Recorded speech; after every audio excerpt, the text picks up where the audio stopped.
What's up, otakus? um, Let me get my charger here plugged in, and we'll get to my haul. It's just a one book haul. Um, we had an interesting day. Um, First off, it was Valentine's Day, and my wife just wanted to kind of hang out with my son today. They had sort of a mom son kind of date that I wasn't invited to on Valentine's Day, and it's fine. You know, I got her basically like chocolates and stuff like I normally do. And I, I wanted to take her out to dinner, like with the three of us tonight, but she's like, no, it's okay. It's like she wanted to have those plans with our son. So, um, but in the morning, so my son has Saturday school, and this morning, as you know, from last night's stream, I have an assignment that's due on Sunday. So when I got up this morning, I mean, it was mostly written, but then I realized it needed a lot of revision, and I needed to kind of probably spend a lot more time on it today. So the plan was I would drop my son off at his Saturday school, and then I had a 9 o'clock appointment with my chiropractor, and I did a lot of kind of exercises today. I've lost about I want to say 3 to 4 pounds since I've taken like the medical leave. Um, and it's not like I do any exercise at home, but I've been kind of changing up my diet a little bit, and the people at the you know the chiropractic clinic, they have a staff that helps you with exercises like to improve like mobility, strength, and all those things associated with injury. And I just want to give a shout out to my PT guy, Hunter. He is fantastic, and he really works me, like he challenges me. Um, and I know and that's our goal. I really appreciate. I mean, while I'm doing it, I'm just out of breath, and I'm like, I just realize how how much I'm out of shape. Like it's like I'm really in poor like physical condition. And so, again, he had me kind of doing um just riding a bike, stationary bike to start off, and then we got into like kind of stretching and building core type stuff. And by the end of it was about maybe 30 to 40 minutes of just like, well, I want to say closer to an hour of just like working, exercising and working. Nothing, nothing too strenuous, but I'm still sore, and I was kind of sweating by the end of the thing and out of breath. And anyway, I did an hour of that, and I was going to go right to the library to study. I had my laptop and all the materials there, but the library opens at 11 a.m. So I was kind of in this like limbo of 10 a.m. what to do for an hour. I didn't want to just like go home and, you know, do that. I just was going to be like, oh, why don't we? And, my normal course of activities on a Saturday is like I drop my son off. I'll come home real quickly, and then, um, in the morning, I'll kind of go to the library, um, and I usually stop off at Half Price Books before I go to the library. So it's kind of this like weekend ritual that I do. I usually just kind of just go there. I don't, and this year I haven't really picked up anything. I go to Half Price Books. I just look, and I found a Karate Kid #1. It's kind of in, kind of mid-grade condition. I guess it was like, let's say it's like a Fine Plus VF minus condition copy. I was sitting there for $6, and I was tempted to get it, but I just put it back. I was looking at a lot of books actually. I had a lot of books out and just kind of looking and seeing the pricing. And then I ran into one book and I realized, man, I I probably am going to buy this one. And I don't have the budget, but I figured, with my wife doing her date stuff and um like I had a band, I'd be able to, you know, spot $10 for my book. So I didn't really think too hard about it, but it was a book that, again, I probably overpaid for the book, to be honest, but it's a book that I really, yeah, I just really wanted it.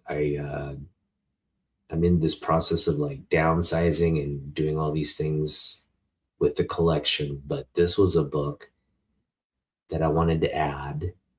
And, nothing's changed. I still want to like move books and downsize my collection and do all that. But this is a book that I think um, moving forward is something I kind of want in the collection. And just to for what it is, just for what it is, it's a pretty cool book. So we're gonna get to it. Um, but yeah, if you're new to this channel, you're watching for the first time, please comment. Hopefully, you can join me week to week. Love to engage with people in the community, and yeah, just leave a comment or let me know what you thought about this video. With that being said, okay, I also want to. So I ran into a lady at Half Price Books, and I saw her. I want to say I saw her a week ago or 2 weeks ago. Um, and she came in, she just very intent on digging. And she came in with her husband, I think the previous time. And her husband kind of like dug through, it seemed like he knew a lot about comic books, and he dug through and said he couldn't find anything he liked. So he went to Barnes and Noble, and she continued to dig there. Now, I did not initiate any conversation with her last time. Um, and but this time around she was there, and she had asked the staff to get into the lockbox where the older higher price comics are. And she got in there, she looked in both, because there's two sides, so she looked in one side first and then she looked in the other side.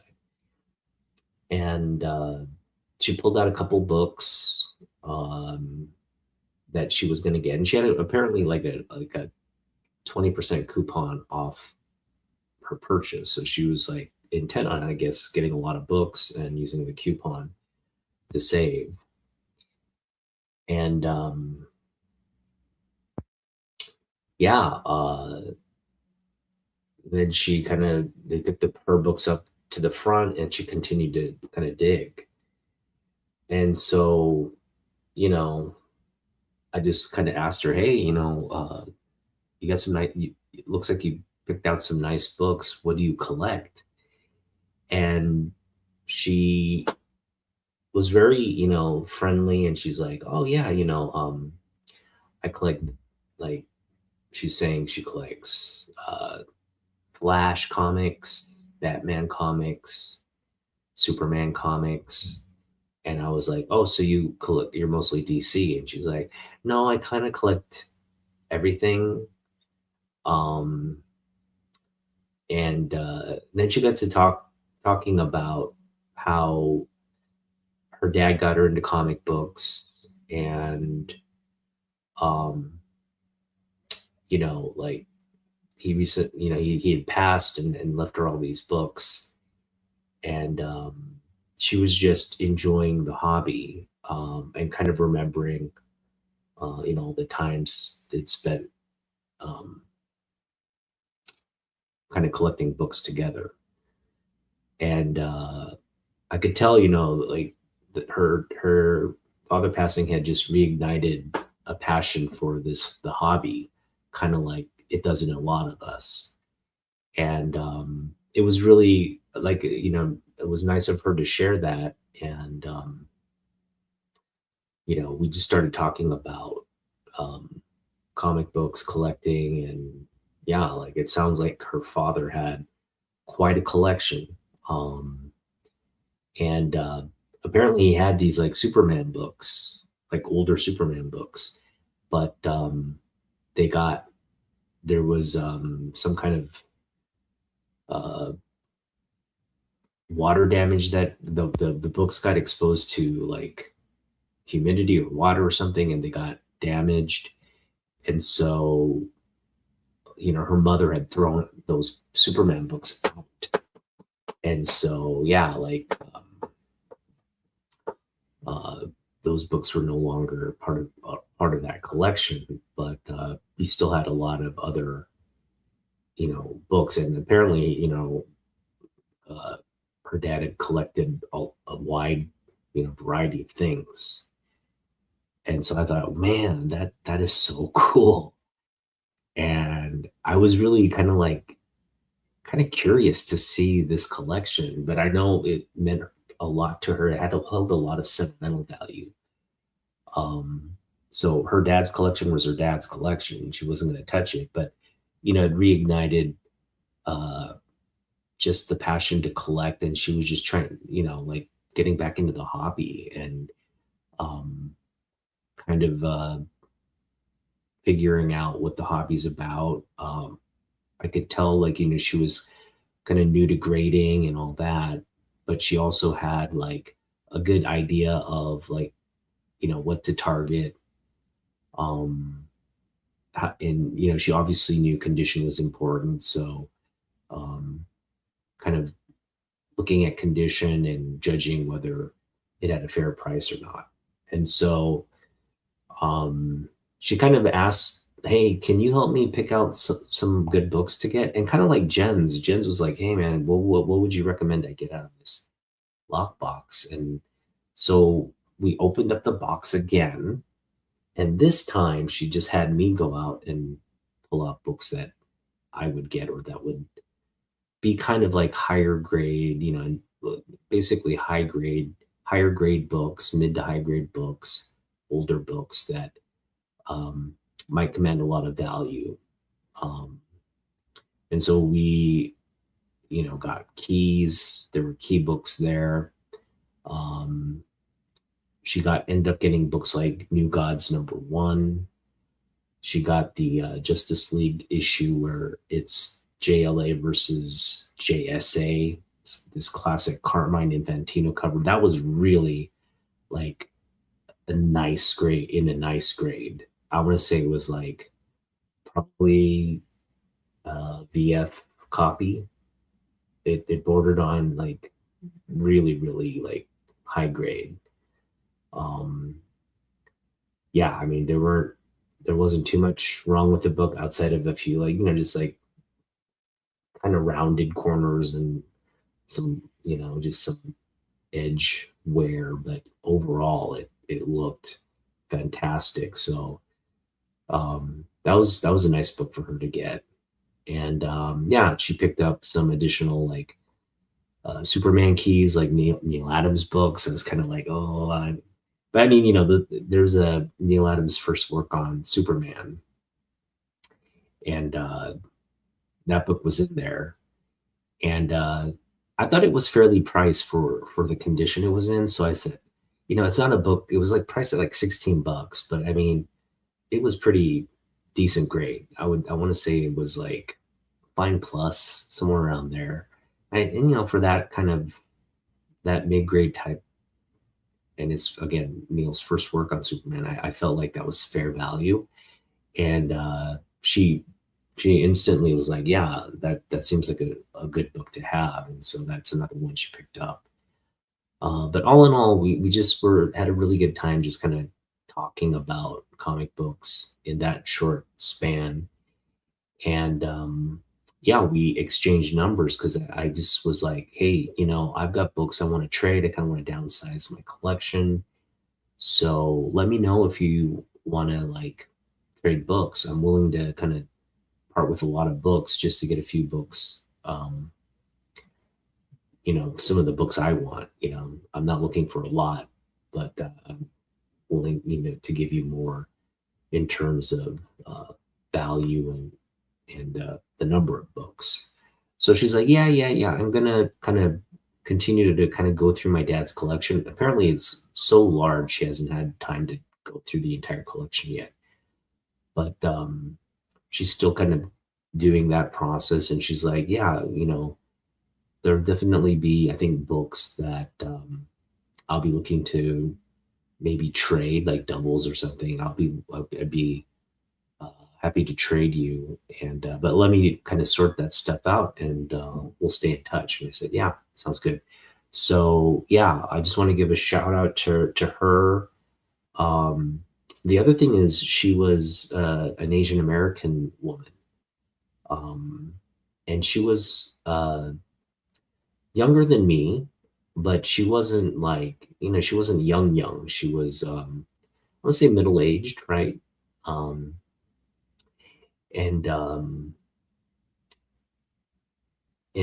I just don't often see um, middle-aged Asian women like digging for comic books. It just was like um, pretty cool to see. Not to kind of like stereotype uh, who the average comic book collector is, or but you know what I mean. Like it's just kind of like seeing my wife like walk into a comic book shop and just like like get into comic books. It just is rare. It's kind of rare to see um, that kind of generation, and again, race and gender playing a part in seeing that kind of identity um, be so into comic books. And so that was really cool. Anyway, I had a really nice time conversation, a nice time with her, and so hopefully, yeah, we'll um, connect at some point down the road and conduct a trade. So that's hopefully down the road. The other thing I want to mention is Big B over on Bronze Age Nerd and Big B's channel. They do basically live stream where they cover this and that, comic book news, talk about um, books they're reading or books they're targeting on or books they picked up. It's just a really fun time. It's Mondays, I believe, at 8 p.m. Pacific over on Bronze Age Nerd and Big B Comics channels. Now, Big B and I have been just trying to find time to connect and just talk about trading, because he's only a couple hours drive from me.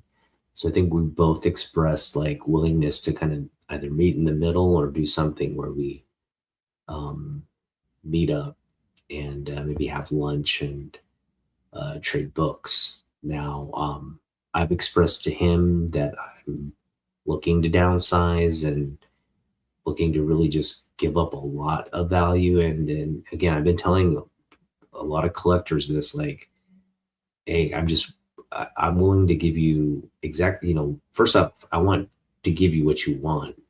I'm also want to just, give you more than what I get in terms of value and in terms of the number of books. So it's kind of like, I want to downsize and just get a couple of books, where the value, kind of make it as equivalent in value as possible, but at the same time, be mindful of, um, adding more, uh, to what I'm giving away. So with that being said, yeah, we're still just trying to kind of touch base and work all those details out. But I think there's a deal in the making there, because he's got some Superman books that, I definitely want. And it's not like a big stack of them. It's just, like a small stack of, uh, looks like Silver to Bronze Age books, Superman books. That's my wheelhouse right there. And, I've got just a bunch of, like Modern Keys, X-Men books and stuff. Hopefully he will find, worth bartering. So that's the other kind of trade in the pipeline. And then I got a message from my good friend Jens, now friend of the channel now. Jens, I hope you're watching this. Yeah, Sunday, is kind of a busy day in terms of like family stuff. I did get my assignment done, but I have another assignment. It's a teaching type assignment, so I have to prepare for that tomorrow and Monday, because I'm doing it on Tuesday. So yeah, I definitely want to meet up with you and go to Beery and go to Ancient Comics with you. So, I think for the foreseeable future, at least through March, it might be a little difficult to find time on the weekend, but, definitely, yeah, like as soon as I get my certification and all that, uh, we're good to go. And again, I'm just gonna go and, just watch you get books. I may dig in the quarter bins, look in the dollar bins, but I'm just really gonna try to avoid spending. Um, I'll bring my books with me in case, we want to do another trade or something. But, for the most part, yeah, I'm just going to help you, going to go to the shop with you and just help you kind of find what you need to do. It's always better to, two heads are better than one when you're digging and looking at a shop of that magnitude. So happy to do that with you, in the near future. All right. So let's just get to our one book haul. I know it's just like, wow, you picked up one book. It's like, and you're not even trying to pick up books right now, right? You're trying to like offload books, but you, broke your own rule or broke your own, what you're trying to do, right? You're going against what you're trying to do, um, and still picking up books. Well, hopefully, when I show you what I picked up, I'll get a pass, because I imagine it's maybe a book that, you might have picked up in some similar circumstances. But, yeah, it's a really cool book. Um, and I will say this: this isn't something I normally collect. Um, it's yeah, it's well off the beaten path of what I normally collect. But, that goes to show you that, sometimes you run into a book and it's it becomes something that you think is worthy of having in your collection. And, that's the way I feel about this book. It's just a really cool key. It's a really cool cover art, and it's, by a legendary creator. So kind of checks all the boxes, uh, with regards to being otaku collection worthy. So let's just get to it, man. Stop talking. Shut up already. All right, here we go. We picked up. Well, let me show it from this angle here.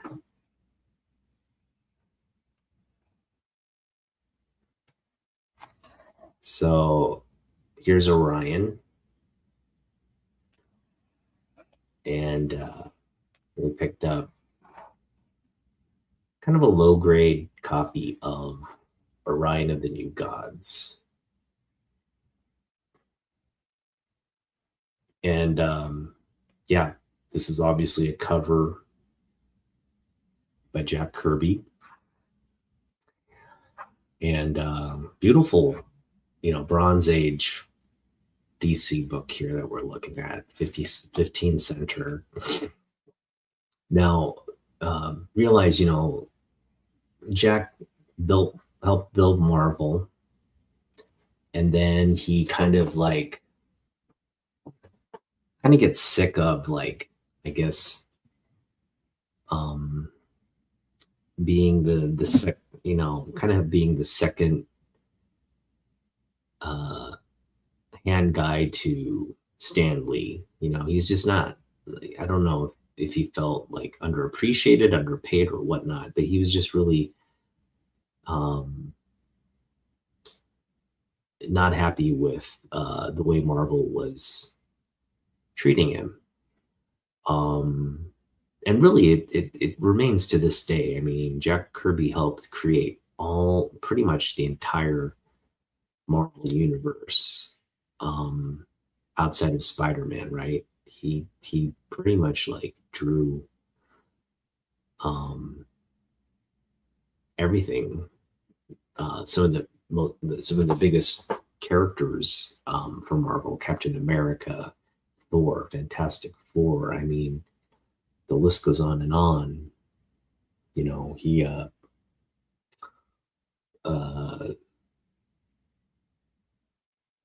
so when he jumped ship for DC, it was just that was just a titanic move. And DC treated him with white gloves. They're like, hey man, Jack, thanks for coming over. Thanks for crossing over, and you get to do whatever you want here. And he kind of worked on Jimmy Olsen for a little bit, and then he jumps right into this, creating absolutely a new universe, a new kind of story around these new gods and the forever people. Those are the two sort of interconnected titles around Apocalypse and all these again, this council of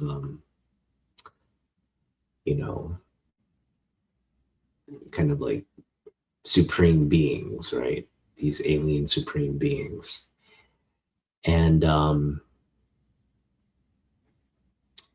yeah, so I have no interest in really. I don't collect Jack Kirby. I have Jack Kirby books in my collection, and I don't particularly like his art style. Just think it's I don't know. It's not to say it's not nice to look at. It just seems like it's a bit cartoony. But at the same time, I do realize there's genius in that. There's genius in having a style and staying so consistent to it. I mean, Jack Kirby, it's so unmistakable when you see a Kirby work, right? Like the face, the the kind of distortion in the proportions here, the how he has a lot of kind of 3D built into the spacing of of a two-dimensional work, right? Like, and it, again, Kirby's genius is really with his panel work. He just has these large, bold, kind of like in your face panels, and it really set the stage for how comic books would um, set up scenes and then build toward a climactic like panel, right? Like it just showed this like larger than life splash page when the moment in the flow of the action in the book called for such a big kind of moment. And yeah, that was pretty much, Kirby was the master of that. Kirby was master of like building out these like really kind of bold, flashy, kind of pop art style illustrations. And that is something, whether I'm a fan of his or not, I do appreciate about his artistry. And what no one can debate is his influence on comic books throughout his career. I mean, he's pretty much the father of Marvel, and he also is father to DC in a lot of ways through this uh, channel of creation. Because Darkseid and all the characters related to Apocalypse, they are such a big part of the modern DC books. Darkseid's really kind of, I mentioned this in a previous video, but I said like, Doctor Doom's probably the kind of alpha villain in Marvel Comics. And in DC Comics, I would say the equivalent is Darkseid. There's just really no singular figure who, because DC is very siloed, and you had things like the Monitor, during Crisis, you had, or Anti-Monitor, I should say, and you had characters kind of like Doomsday kind of pop in the Superman realm. I guess you could look at a character like Starro as sort of a reoccurring sort of baddie, but Starro was not intelligent, right? He's just kind of this like just menacing, kind of mute psychic creature. Whereas here you have a very sort of militaristic, kind of intelligent, supreme, he's just, his powers are otherworldly. And again, he's got this very kind of dark vision for interstellar domination. And yeah, so Jack Kirby, again, just a god among creators. There's so many creators in comic books that attribute interesting comic books, or just having read the books, or having been influenced by his books. I mean, we're all of us, right? All of us have been touched, and all of us in the hobby have been touched by Jack Kirby. Even the ones getting into the hobby today, whether you realize it or not, the influence of Jack Kirby continues to in the pages of American comic books. I mean, he helped define modern comic books as we know it. And what we have here is probably one of his most iconic covers. Now, I paid $10 for this. It's low grade. I'd say it's probably a 3.0 copy. It is, I did confirm the cover's attached. It's hanging, on its last legs though. And I'll show the back. There's not much wrong with the back. You got a little chip here. Where is it? Right there. You got a little chip there. Pretty minor. You got kind of like, little, I don't want to say they're just little, they're not tears, but they're just kind of like, it's just kind of heavier wear on the spine. But again, the staples are intact. You can see there. It's a complete book, nothing missing from the book. And just, again, some creasing, some edge wear, just kind of what you'd see in a well-read. This book was probably very well read. Probably in some kids' collection. Now, this is one of those books that currently doesn't have really a high value. I think so. Near mint, this is one of those books that where if you have it in near mint, it's only commanding like a $200 price tag, right? So if you have a high grade copy, we're talking like a near mint copy of this, it's going to run you $200. But the issue is finding this book in high grade. So it really drops off. Like $200 is kind of what you're paying for high grade, but then mid grade and low grade. Mid grade for this book is like $20, and low grade is like $5. So the value really kind of drops off as you get into mid grade, because what the issue is there are a lot of copies of this book. It's a Jack Kirby book. He comes to DC. They're really just marketing and promoting the heck out of having Jack Kirby do stuff for them. So, this is also a very popular title at the time,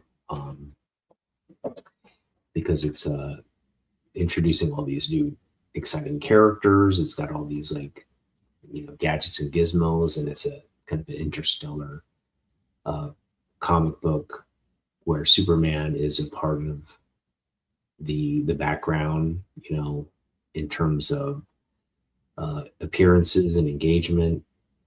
But it really centers around, Orion here as the protagonist, who's the son of Darkseid.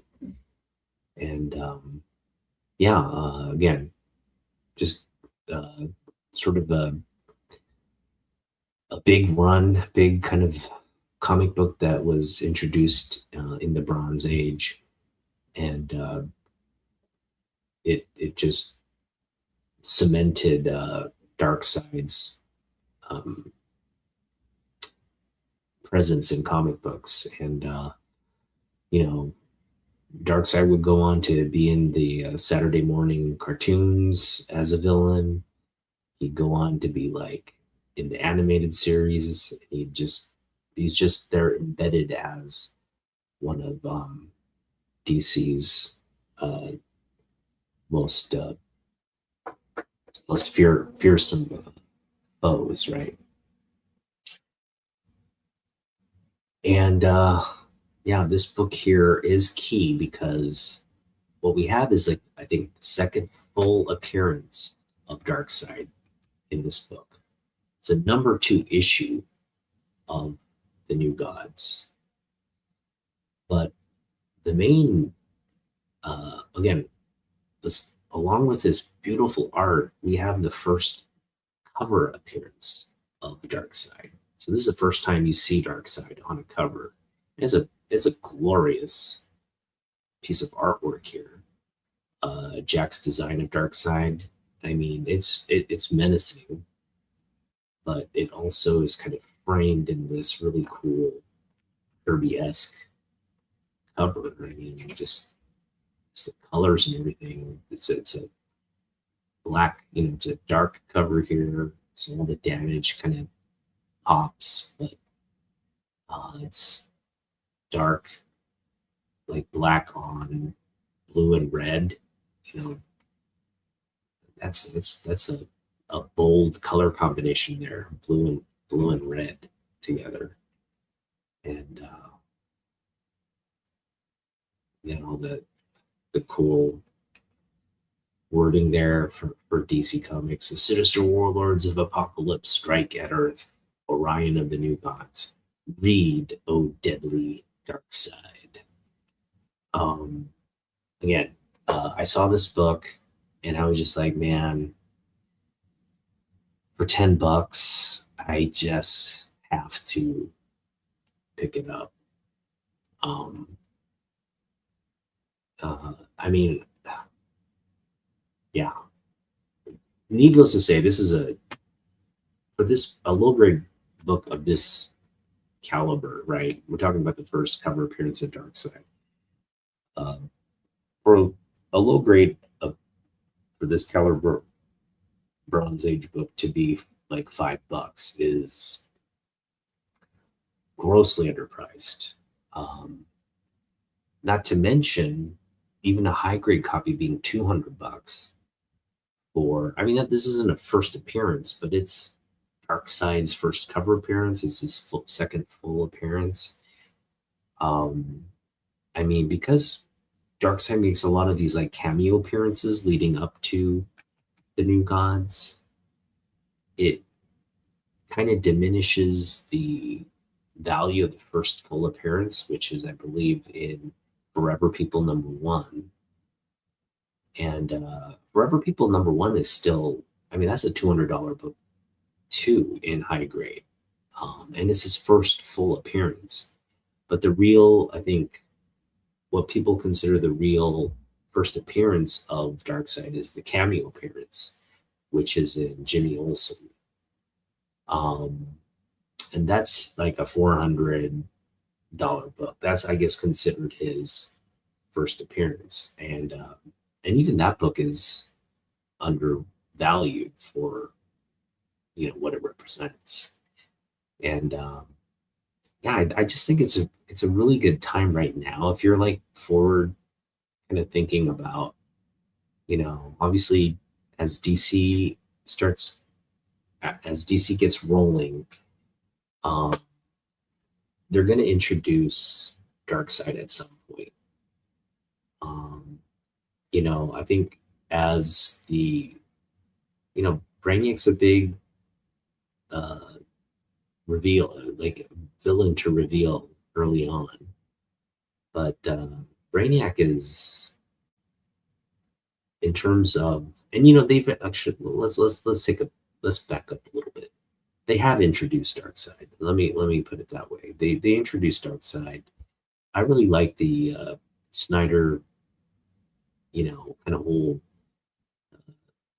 approach to Darkseid there. It was very, very well done.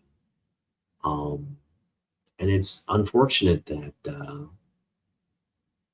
Darkseid didn't really kind of take hold during that whole during that movie, right? The Snyderverse Justice League movie, because that was a big moment. That was a big moment for the character, and it just kind of it just fell flat. So obviously they're gonna approach Darkseid and introduce him again, because you just can't leave a character like this on the sidelines or avoid it just because there was a sort of a kind of a flop of a movie that happened. And I would debate whether Justice League is a flop, because Justice League, I think, maybe in the theaters, it did well in the theaters, but didn't do well enough. It didn't have a sustained performance in the theaters. And the other aspect was, how well did it do in the DVD video, the streaming video type market? I think it did really well there. People kind of held off on watching it until it was on DVD or it was on like a streaming service. So A lot of eyes did watch that Justice League movie. Um, and again, at some point when they do kind of redo Darkseid and introduce him again, I think the book values should be seeing more of a movement there, hopefully. But irregardless, this is now my copy of the New Gods 2, a low grade copy at that. But it's nice to look at. Again, it's a complete book. It's not like horrible grade. But oh man, it's just such a cool Kirby piece. You could just almost frame this and just be like, you want to see the kind of work Jack Kirby was known for? This is it. I mean, this is about as good as Kirby ever gets on the cover. I mean, let me get my Doom book here. I mean, we're just going to compare another great cover, iconic cover here.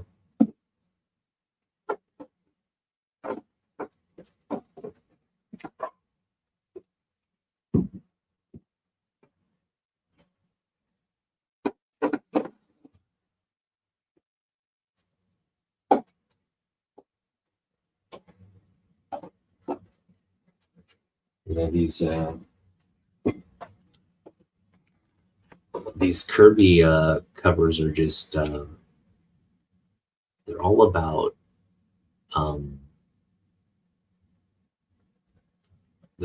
just kind of creating this like pop art feel. You know what I mean?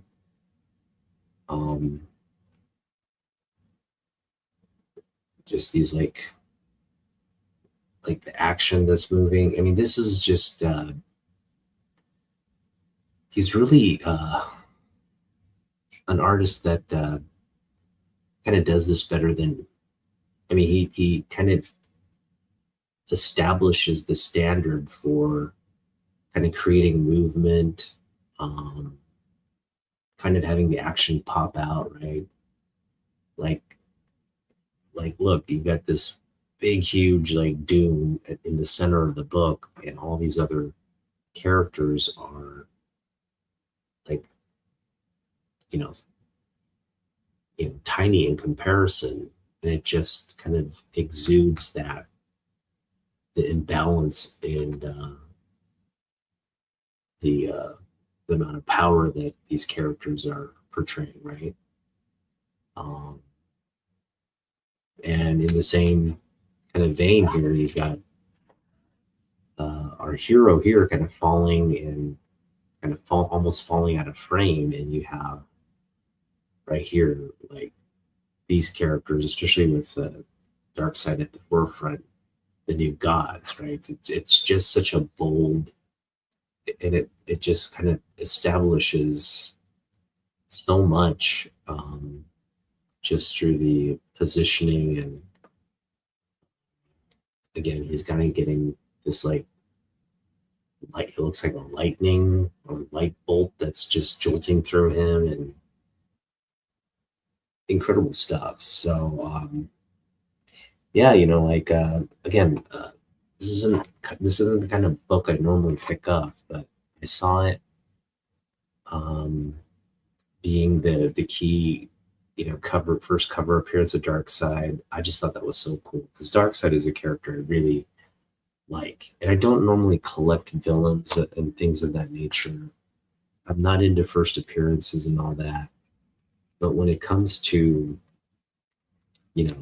a character like Darkseid, or even like think any Superman related character like Lex Luthor, Brainiac, these kinds of like key appearances, key first appearances, that to me is like a pretty cool thing to go after. And hence the reason I spent $10. $10 that my wife did not approve of. But we'll iron that out as we go along. But yeah, added what I thought was a really cool Jack Kirby piece. And you know, I am about collecting artwork, and not to say I love every Jack Kirby piece, but there are just some comic book works when you see it, you just kind of fall in love with it. And this was definitely one of those instances. And again, I think just an overall sort of underappreciated, undervalued contribution by Jack Kirby. Um, I think as DC gets rolling here, books like this will start to just get more attention and love, and hopefully reflect that. So, I mean, yeah, in high grade, this is a hard book to come by. But even the lower grades right now, like I see them on eBay for $30. That's overpaying for what it's currently valued at. So I'd say in the moving forward, I think $30 is a good floor for a low grade book of this magnitude. But for now, yeah, I think a lot of people are already kind of anticipating a book like this will collectors will kind of want to add, and so you see these inflated prices on these resale channels. So that is our haul. One book, $10. Let me know what you think of that. And again, this is a pickup that it's my third book I picked up this year. Maybe my fourth book. I think I only picked up a handful of books. I want to say it's my third book of the year. I've only picked up 3 books in 2026 so far. So it's been slow going, but they've been really cool pickups, if you ask me. All of them have been kind of like more significant type keys. The other 2 are kind of like better grade in terms of like what you want to see from older books, the higher end of the grades.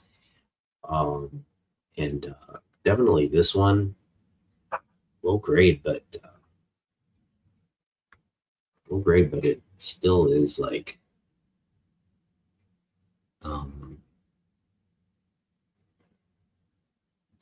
I mean, I just consider this like a poster at this point. And obviously, there's a book in here as well, beautiful artwork, Jack Kirby artwork. But I mean, I'm never going to really take this out and read it. I'm just going to appreciate the cover art there. And again, you've got Dark Side, first cover appearance there. So there you go. Some Jack Kirby goodness for a Saturday night. That being said, join me on Monday when I read my comics, and have a great rest of your weekend. Peace out, guys.